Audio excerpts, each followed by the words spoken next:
مرتبہ کربلا کو سنا، بلکہ کربلا شریف کی محفلیں منعقد کی اور انشاءاللہ یہ قیامت تک منعقد ہوتی رہے گی۔ لیکن آپ سے پوچھنا چاہتا ہوں کہ ہم نے کربلا کو سننے کے بعد اپنے اندر انقلاب کیا پیدا کیا، اپنے اندر تبدیلی کیا پیدا کی۔ آئیے آج کربلا کے حوالے سے ایک بات آپ کی خدمت میں رکھی جائے، امید کرتا ہوں کہ بہت توجہ سے آپ سماعت کریں گے۔ کربلا کی جو جنگ تھی ایک نظریاتی جنگ تھی، یعنی دو نظریے آپس میں دوسرے سے ٹکرائے، اور پھر آج 14ویں صدی کے بعد یعنی تقریباً 15ویں صدی کے اندر ہم لوگ کس کے ساتھ کھڑے ہیں؟ یاد رکھیں، یزیدی کسی کو کہنا ہمارے معاشرے میں بہت بڑی گالی سمجھی جاتی ہے، اور وہ گالی ہونا بھی چاہیے۔ یاد رکھیں، یزیدی بھی اگر اس کو یزیدی کہہ دیا جائے تو وہ چڑ جاتا ہے، یعنی کہ یزیدی بھی جو قلبی طور پر یزیدی ہے وہ اپنے آپ کو یزیدی کہلانا گوارا نہیں کرتا۔ مگر آج کی اس محفل کے اندر جس میں ہزاروں کی تعداد میں یہ سروں کا سمندر ہے اور اس میں اکثریت نوجوانوں کی ہے، تھوڑی دیر کے لیے ہم اپنا احتساب کریں۔ یہ نظریاتی جنگ ہے۔ نظریاتی جنگ کسے کہتے ہیں؟ اللہ اکبر، یعنی دو شخصیتیں نہیں بلکہ دو نظریے آپس میں ٹکرائے اور نظریے کے لیے جنگ کی گئی، تو اس میں ہم کس کے ساتھ کھڑے ہیں؟ ایک ذات ہے سیدنا امام حسین کی۔ یہ بات بھی آپ سے کہہ دوں، حسین صرف چند فٹ کے کسی شخصیت کا نام نہیں ہے، حسین مکمل نظریے کا نام ہے۔ حسین جو ہے یہ مکمل فکر کا نام ہے۔ حسین پاک ایک مکمل انجمن کا نام ہے۔ حسین پاک جو ہے وہ مکمل ایک مسلک کا نام ہے۔ حسین پاک اللہ اکبر جہد مسلسل کی دعوت قہم کا نام ہے۔ حسین پاک اللہ اکبر غیرتوں کی آبرو کے تحفظ کا نام ہے۔ حسین پاک اسلاف کی محنتوں کے تحفظ کا نام ہے۔ تو ہم لوگ کس کے ساتھ کھڑے ہیں؟ امام حسین کے ساتھ کھڑے ہیں، یا پھر یزید بھی چند فٹ کے کسی ایک انسان کا نام صرف نہیں ہے بلکہ یزید بھی ایک نظریے کا نام ہے۔ ہم کس کے ساتھ کھڑے ہیں؟ اللہ اکبر، جو لوگ یزیدی نظریے کے ساتھ کھڑے ہیں لاکھ اپنے آپ کو حسینی کہہ لے، وہ حسینی ہو نہیں سکتے۔ اب یہ نظریات کیا ہے؟ تھوڑی دیر میں تاریخ کے حوالے سے آپ کی خدمت میں پہلے یزید کا نظریہ پڑھتا ہوں اور اس کے بعد امام علی مقام کا نظریہ پڑھتا ہوں۔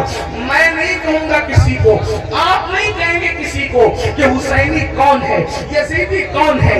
اس محفل میں پہلی محرم کس مقدس شب کے اندر اپنے آپ میں ڈوب کر سوچنا، کس کے ساتھ کھڑے ہو؟ یزید کے ساتھ کھڑے ہو یا شہزادہ رسول کے ساتھ کھڑے ہو؟ میرے آقا صلی اللہ علیہ وسلم کے دیوانوں، آخر یزید سے امام علی مقام کو اختلاف کیوں ہے؟ امام اس سے اختلاف کیوں کرتے ہیں؟ اس کی وجہ یہ ہے کہ یزید جو ہے وہ دین یعنی جس میں صرف نماز ہو، اور وہ بھی نماز صرف نام کو نماز ہو، روزے صرف نام کو ہو، حج صرف نام کا ہو، زکات صرف نام کی ہو، صدقہ و خیرات صرف نام کے ہو، یعنی چند ٹوپیاں داڑیاں بظاہر یہ دیکھنے کی چیز ہو۔ یزید جو ہے اس مذہب سے، اس دین سے بظاہر کوئی اختلاف نہیں کرتا تھا، وہ روح دین کو مٹانا چاہتا تھا، مذہب کی روح کو مٹانا چاہتا تھا، مذہب کی اصل کو مٹانا چاہتا تھا۔ آپ کہیں گے مذہب کی اصل کیا ہے؟ نمبر ایک، سب سے پہلی مذہب کی اصل یہ ہے کہ رسول اللہ صلی اللہ علیہ وسلم سے محبت اپنی جان سے زیادہ کی جائے، اپنے مال سے زیادہ کی جائے، اپنے وطن سے زیادہ کی جائے۔ سب سے پہلی اساس مذہب کی یہ ہے۔ اقبال نے کہا تھا، یہ فاقہ کش کہ موت سے ڈرتا نہیں ذرا، روح محمد اس کے بدن سے نکال دو، فکر عرب کو دے کے فرنگی تخیلات، اسلام کو حجاز و یمن سے نکال دو۔ وہ رسول اللہ کی عقیدتیں، وہ رسول اللہ کی محبتیں، وہ رسول اللہ کا پیار۔ اللہ اکبر، نبی کا نام تو لیا جائے لیکن احترام وہ نہ ہو جو صدیق اکبر کے قلبوں میں تھا، جو فاروق اعظم کے دل میں تھا، جو عثمان غنی کے دل میں تھا، جو مولا علی کے دل میں تھا، جو سعد، سعید، طلحہ، زبیر، ابو عبیدہ ابن الجراح، بلال حبشی، ابو ہریرہ، خالد ابن ولید کے دل میں تھا۔ اللہ اکبر، یعنی کہ حضور علیہ السلام کی شخصیت ایک عام انسان کی طرح رہ جائے۔ میں جتنے حوالے آپ کے سامنے جتنی باتیں کر رہا ہوں انشاءاللہ اس کے حوالے یقیناً میں آپ کو دینے کے حوالے سے تیار ہوں، لیکن آپ تھوڑا سا اس کو پہلے سماعت کر لیں۔ اللہ اکبر۔ اس کے بعد یزید کا انداز یہ تھا، اللہ مسلمان اور کافر کے درمیان فرق کرنے والی چیز نماز ہے۔ صحابہ یہی کہتے رہے کہ ہم رسول اللہ کے ظاہری دور میں مسلمان اور کافر کے درمیان جو فرق کرتے تھے وہ نماز کی وجہ سے کرتے تھے، اور وہاں یزید کا حال یہ تھا، اللہ اکبر۔ بعد میں آپ مروانی دور میں دیکھیں یزید کی فکر، اللہ اکبر، جمعہ کی نماز کا حال یہ تھا کہ جمعہ کا خطبہ اتنا طویل کرنے والے نے طویل کیا کہ عصر کا وقت بھی جانے لگا، تو اللہ اکبر اللہ اکبر۔ پھر کیا ہوا؟ حضرت سیدنا عبداللہ ابن عمر جیسی ہستیوں نے ٹوکا تو اللہ اکبر، کہنے والے نے کہا کہ میں یہ چاہتا ہوں کہ آپ کے گردن کا بوجھ جو آپ کے جسم پر ہے اس کو ختم کر دیا جائے۔ میرے آقا علیہ الصلوۃ والتسلیم کے پیارے دیوانوں، اسی طریقے سے آپ دیکھیں یعنی کہ دین بدلنا، دین کا نام لے کر دین بدلنا، وہ دین جس میں نماز نہ ہو یعنی روح نماز، وہ دین جس کے اندر اللہ اکبر نشے کی مکمل طور پر کوئی رکاوٹ نہ ہو بلکہ نشہ کیا جاتا ہو۔ بلکہ یزید کے بارے میں حافظ ابن کثیر یہاں تک لکھتے ہیں کہ یزید اس نشیڑی کا اور نشہ کرنے والے کا نام ہے کہ جس نے سفر حج میں بھی شراب پینا بند نہیں کیا۔ اس نے سفر حج میں بھی، سنبل والوں اور گرد و نواح سے آنے والوں، آپ سے پوچھنا چاہتا ہوں ہمارے ہندوستان کا کتنا بھی بگڑا ہوا آدمی اگر حج کے لیے جائے تو کم سے کم وہ سفر حج میں شراب نہیں پیتا، اللہ اکبر۔ لیکن وہ کس قدر بدبخت تھا، کس قدر بدترین اور پلید تھا ابن کثیر کے قول کے مطابق کہ اس نے سفر حج میں بھی شراب پی، اور بعض مورخین نے تو یہاں تک اس کے بارے میں کہا ہے کہ اس نے اشعار کہے۔ اگر مورخین نے انصاف سے کام لیا ہے تو میں اہل علم کی توجہ چاہتا ہوں، میں صرف ناقل کی حیثیت سے اس کو بیان کر دوں۔ اللہ اکبر۔ اس نے کہا کہ اگر دین محمدی میں شراب حرام ہے تو پھر عیسائی بن کر کے شراب پی لینا چاہیے، یہ اس کا نظریہ تھا۔ وہ بندر نچاتا تھا آپ کو پتا ہے، وہ بانسری بجاتا تھا آپ کو پتا ہے، اللہ اکبر۔ اور یہاں تک کہ خواجہ حسن نظامی جیسے لوگوں نے تو بہت بڑی باتیں اس کے بارے میں لکھی، لیکن میں بہت احتیاط کے ساتھ یہ بات کروں کہ یزید اس بدترین انسان کا نام ہے جس نے اپنی سوتیلی ماں پر تک پاپ کی نظر ڈالی۔ لوگوں نے اور آگے کے قصے لکھے ہیں، میں اس کی طرف نہیں جاتا، لیکن صرف اتنا کہنا چاہتا ہوں اس نے اپنی سوتیلی ماں پر بھی پاپ کی نظر ڈالی۔ شیخ محقق شیخ عبداللہ محدث دہلوی رحمۃ اللہ علیہ لکھتے ہیں اماں جان سیدہ عائشہ صدیقہ کو اس نے بدترین گالی دی، اور وہ گالی شیخ محقق نے لکھا ہے لیکن مجمع میں میری بیان کرنے کی ہمت نہیں ہے۔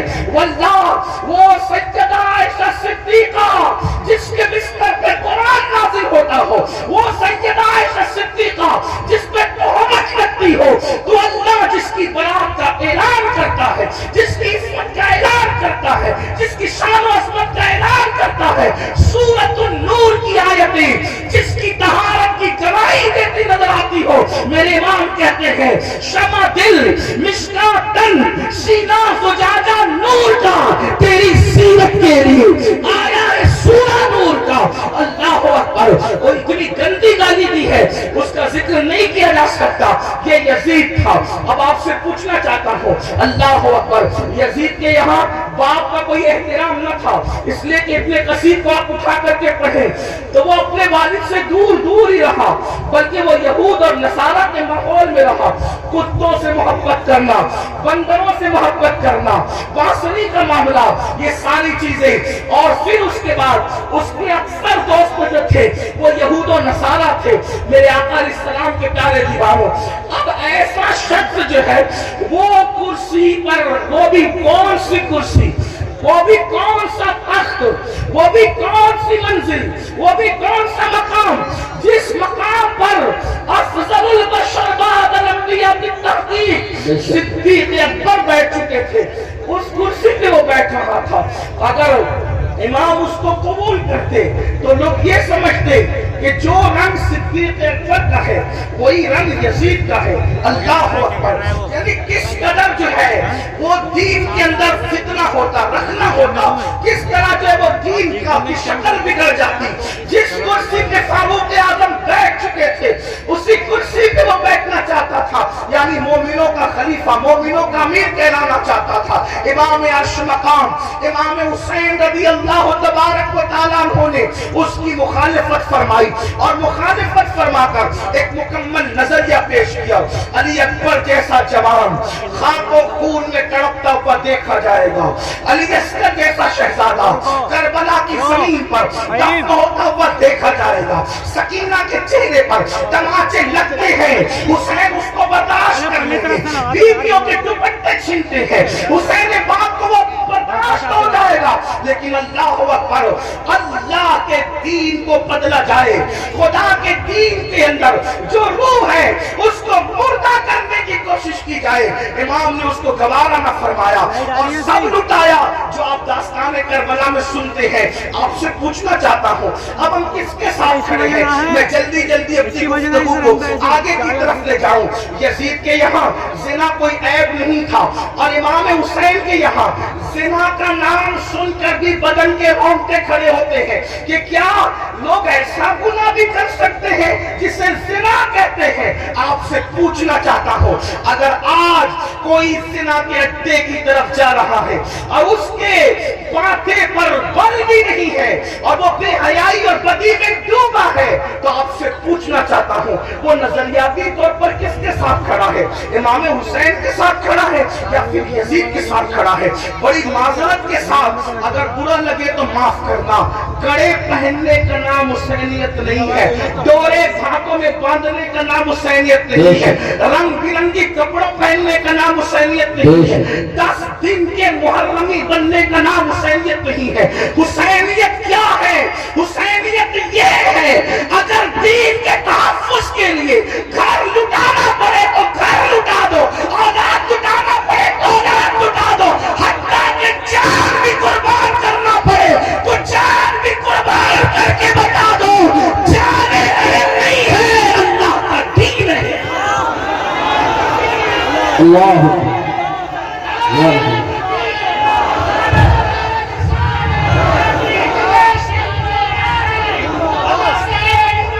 بڑی معذرت کے ساتھ کچھ لوگوں نے حسینیت کو بہت سستا کر دیا. اگر ڈوڑے کڑے اور کلر کے کپڑوں کا نام حسینیت ہوتا یا چند محفلوں کا نام حسینیت ہوتا پھر تو پوری دنیا حسینیت کی طرف آ جاتی. حسینیت اتنی آسان تو نہیں ہے. اس دور میں بھی 22,000 کا لشکر الگ کھڑا ہے اور 72 نفوس الگ کھڑے ہیں. اس سے پتہ چلا حسینیت آسان نہیں ہے. اب اپنے آپ میں ڈوب کر سوچو, قیامت کے دن اللہ اکبر کس کے ساتھ اٹھو گے؟ میری قوم کے وہ جوانوں جو اپنی راتوں کو گندی فلموں کے ساتھ جو ہے وہ اللہ اکبر جہنم کے عذاب کو قبول کرتے ہوئے, خدا کے چیلنج سے نہ ڈرتے ہوئے, نرم نرم گدوں پہ لے کر اگر زنا کے مناظر دیکھ رہے ہو تو میں یہاں علماء موجود ہے, ایک بات کروں کہ یزید بھی تو کہیں پھر ایسا کام کرنے والوں سے اس معاملے میں 2 قدم پیچھے نظر آ رہا ہے. اور میری قوم کے وہ جوان جو اپنے آپ کو حسینی کہہ رہے ہیں وہ اس معاملے کے اندر اس معاملے میں کہہ رہا ہے, کیا وہ یزید سے 2 قدم آگے نظر نہیں آتے؟ بتاؤ تو صحیح. شہزادہ رسول سے محبت کا دعویٰ, اور کوئی مسلمان یہ تصور کر سکتا ہے کہ وہ زنا کے اڈے پہ جائے؟ وہ زنا جس کے بارے میں اللہ کے رسول صلی اللہ علیہ وسلم کہتے ہیں, نبی نے فرمایا کہ قیامت کے دن زانیوں کو آگ کے کپڑے پہنائے جائیں گے, آگ کا کرتا پہنایا جائے گا, اور ان کی شرمگاہوں پر جہنم کی آگ بھڑکائی جائے گی. پھر اس کے بعد دوسری چیز شراب کو لے لیں, نشہ کو لے لیں. اللہ اکبر, 16 17 سال کے لڑکے آج ہمارے نشہ کی طرف جا رہے ہیں, اور اللہ اکبر نشہ کی طرف جو چیز لے جا رہی ہے مجھے ایسا محسوس ہو رہا ہے کہ حقہ جو ہے وہ انسان کو